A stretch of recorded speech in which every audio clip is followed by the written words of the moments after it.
After decades of debate, Italy has finally approved construction of the world's longest suspension bridge linking Sicily to the mainland across the Strait of Messina.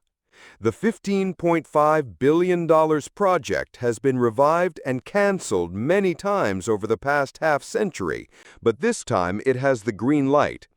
Here's what the bridge will look like, why supporters say it's essential, and why critics call it a costly gamble. The design is staggering.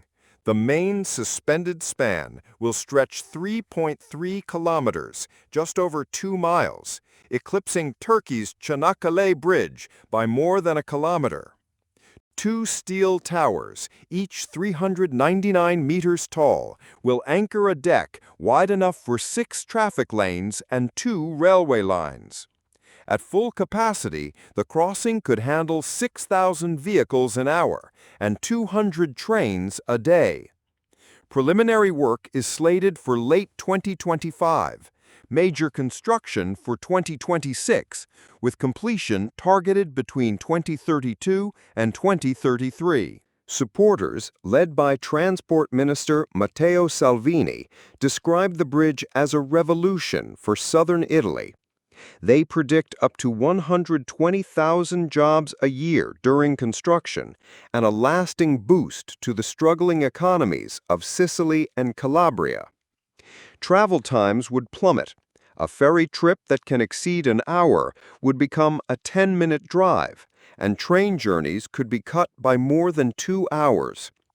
Rome also touts the project as a symbol of Italian engineering prowess, and by labeling it a security-enhancing structure, argues it could help NATO move troops and equipment quickly across the peninsula. Opposition is just as intense, centered on 4 main concerns. The strait sits in one of the Mediterranean's most active earthquake zones. Engineers insist modern design can cope, but skeptics fear a disaster in waiting.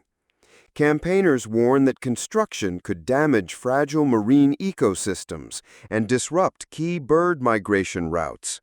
Complaints have already reached the European Union. Multi-billion-dollar contracts are irresistible to organized crime groups like Cosa Nostra and 'Ndrangheta. The government promises tight safeguards, yet doubts persist.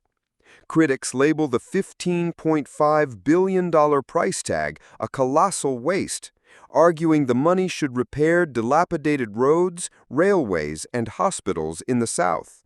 Roughly 4,000 residents may also have to relocate to make room for the approach roads and rail lines.